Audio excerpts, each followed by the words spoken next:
Hello friend, मैं आनंद राज। आप लोग भी देखिए, बिहार यूनिवर्सिटी का बीएड फर्स्ट ईयर का एग्जाम चल रहा है। तो आज कोर्स 2 का एग्जाम था। आइए क्वेश्चन बताते हैं।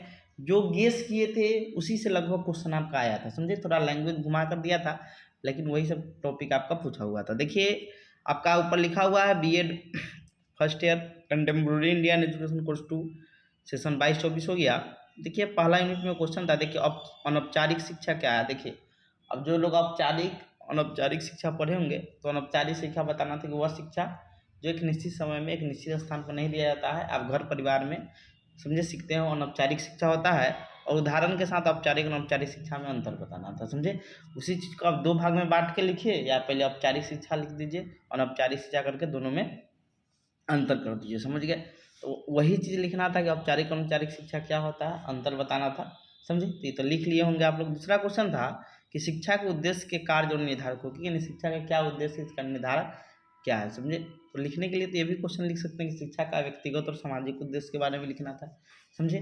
और आपका पहला क्वेश्चन लिख लिए होंगे, हल्का क्वेश्चन है कि औपचारिक, बताए भी थे कि औपचारिक और अनौपचारिक शिक्षा पढ़ लीजिए। तो उसी क्वेश्चन को अब बीएड के स्टूडेंट है आप, और आपको जब पढ़ लिया उसको अंतर बोल रहा है, आप नहीं लिखना था, क्यों बीएड कर रहे हैं। ऐसे भी आप बीएड करने से ज़्यादा फायदा होने वाला नहीं है, इसके लिए पढ़ना ही होगा, समझे। बीपीएससी अब एग्जाम लेगी टीचर बनने के लिए। दूसरा क्वेश्चन था, क्या देखिए क्वेश्चन है, धर्मनिरपेक्ष क्या होता है। देखिए, धर्मनिरपेक्षता का मतलब कल हम बताए हुए थे, आपका मेथड वीडियो भी डाले हुए थे।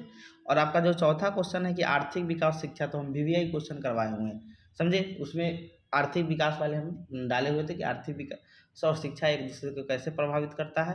तो वही क्वेश्चन है कि आर्थिक विकास और शिक्षा के बीच इंटरफेस में उभरती प्रवृत्तियाँ, यानी देखिए, जब कोई भी देश का आर्थिक विकास कब हो सकता है, जब वहाँ वो देश शिक्षित हो, समझ गए। आप अमेरिका कोई, जापान कोई भी ले लीजिए, उसका इकोनॉमी पावर तभी मजबूत हो सकता है जब क्या हो, वहाँ पर शिक्षा हो, टेक्नोलॉजी। जब शिक्षा होगा तो टेक्नोलॉजी का विकास होगा।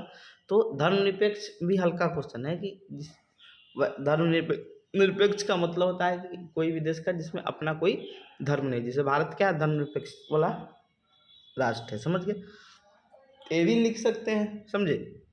ये धर्मनिरपेक्ष से आप क्या समझते हैं, शिक्षा में इसके निहितार्थ, यानी शिक्षा में होना, क्योंकि शिक्षा में आप पढ़े हुए संविधान में और न कि आप धार्मिक शिक्षा नहीं दे सकते हैं, समझ गए, कोई भी शिक्षण संस्थान में, समझे ये चीज़। तो दोनों लिख सकते हैं। ऐसे तो हम 4 नंबर आपका गेस किए हुए थे। अब यूनिट 3 में आता है। देखिए, आपको बोले थे दर्शन पढ़ लीजिएगा, आया भी कि दर्शन के विभिन्न शाखा बताना है, तत्व मीमांसा, ज्ञान मीमांसा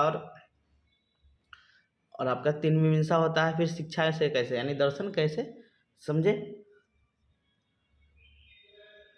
शिक्षा से कैसे क्या है, संबंधित है आपका। तो बताए थे कि शिक्षा से आपका दर्शन कैसे संबंधित है, इसको बताना था, समझे। तो ये आप, तो दर्शन का आपका 3 शाखा होता है, तत्व मीमांसा, ज्ञान मीमांसा और मूल मीमांसा।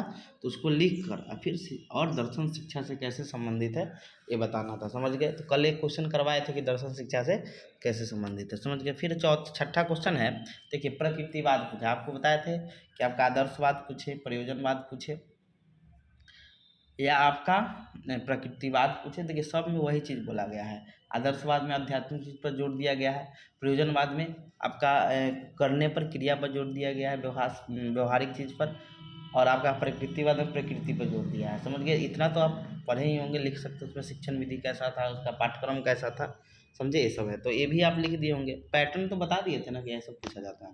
तो ऐसे तो आपका 5 नंबर। छठा क्वेश्चन था आप यूनिट 4 का। देखिए, हम बोले थे दर्शन से आपका क्वेश्चन था। महात्मा गांधी पढ़ाए भी थे, शैक्षिक दर्शन के संदर्भ में गांधी और टैगोर की तुलना कीजिए। और बोलते हैं कि एक फॉरेन आता है, मतलब एक विदेशी आता है आपका, समझिए, यानी एक वेस्टर्न आता है, जॉन डेवी। जो पूछा भी है कि जॉन डेवी के शैक्षिक विचारों का विवेचना करें, समझ गए। जो गेस भी किए हुए थे कि जॉन डेवी के शैक्षिक विचारों का वर्णन करें। अब आते हैं हम लोग यूनिट 5 में। तो यूनिट 5 में आपका क्वेश्चन है कि भारतीय संविधान में शिक्षा संबंधी विभिन्न उपबंधों का, यानी शिक्षा संबंधी क्या क्या प्रावधान किया। वही शैक्षिक अवसरों की समानता के बारे में लिखना था। आप क्वेश्चन समझिएगा तब ना कि मतलब शिक्षा में शैक्षिक और भारतीय संविधान में शैक्षिक अवसरों की समानता के लिए, शिक्षा के लिए कौन कौन से, मतलब वही चीज़ है आपका, समझ गए। और 10वां क्वेश्चन है कि ये भी गेस किए थे कि भारत में प्राथमिक शिक्षा की सार्वभौमिकरण की आवश्यकता है, महत्व का विवेचना करें, समझ गए। तो ये आप लिख दिए होंगे, समझे, ये सार्वभौमिकरण वाले। तो देखिए, क्वेश्चन जो बताए थे वही टॉपिक सब आया है आपका, समझे, लेकिन थोड़ा घुमा के पूछा, थोड़ा आपको समझना होगा। और देखिए कोर्स 3 का आपको VVI हम कर दिए हुए हैं। मैराथन वीडियो देखिए बनता है नहीं तो हम VVI क्वेश्चन कर दिए हैं, समझ गए। आप लोग VVI क्वेश्चन देख लीजिएगा। और अभी भी कोई लोग नोट्स नहीं लिए हैं तो इस नंबर पर व्हाट्सएप करके आप लोग नोट्स ले लीजिए, समझे। कुछ पेमेंट करके आपको नोट्स मिल जाएगा, समझ गए। Thank you.